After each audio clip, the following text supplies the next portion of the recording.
देवर्षि नारद जी को अहंकार हो गया एक बार कि हमने काम पर विजय प्राप्त कर ली।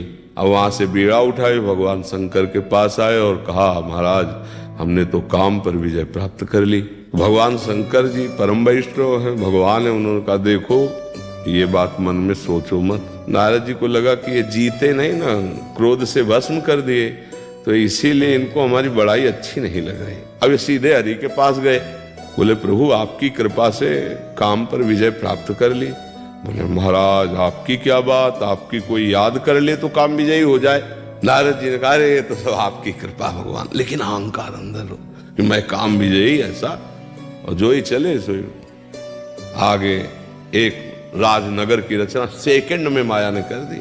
ऐसे ही मन आया कि अब देखते हम भी चल के वहां चले। राजा ने देखा साष्टांग दंड, आओ नारद। अब वो जैसे नवीन बधू को सजाया, नारद जी ने जी ही देखा खाली हृदय। अब नारद जी के मन में आया कि अब तो बस किसी तरह इससे ब्याह हो जाए। तो एकांत में गए और भगवान का ध्यान किया। सोई भगवान प्रकट, नारद जी कैसे याद किया? बोले प्रभु ब्याह करवा दीजिए। नहीं तो आप चाहते क्या है? बोले हरि रूप दे दो कि अगर आपका रूप मिल जाएगा तो तुरंत राजकुमारी जयमाला डाल देगी। तो भगवान ने भी उत्तर दिया हित ही नहीं, जिससे परम हित होगा मैं वही करूंगा। जाओ तुम्हें हरि रूप प्रदान किया। हरि कहते बंदर को भी।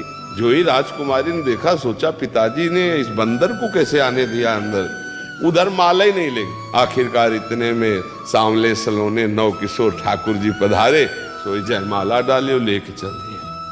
तो उन्होंने कहा अच्छा तुम्हारे मन में जो आता वही करते हो, क्योंकि भगवान वो बड़े हो, लेकिन आज तुम्हें मैं दिखा के रहूंगा मैं नारद हूं।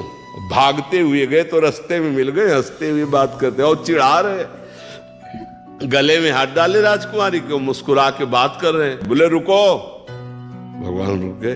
बोले जिस तरह मैं स्त्री के वियोग में दुखी हो रहा हूं वैसे तुम स्त्री के वियोग में दुखी हो, मैं शाप देता हूं। और भगवान ने तब हरि माया दूर निवारी, तहां न रमा न राजकुमारी। बोले शंकर जी ने मना किया था, नहीं माने थे ना कि मैं काम विजयी, काम देख लिया ना, अहंकार कर लिया, शिव जी की बात नहीं मानी। तो हमें लगता है अगर कोई भी अहंकार आ जाएगा तो भगवान बड़ी लीलाधारी है, मिटिया मेट कर देंगे उस अहंकार को।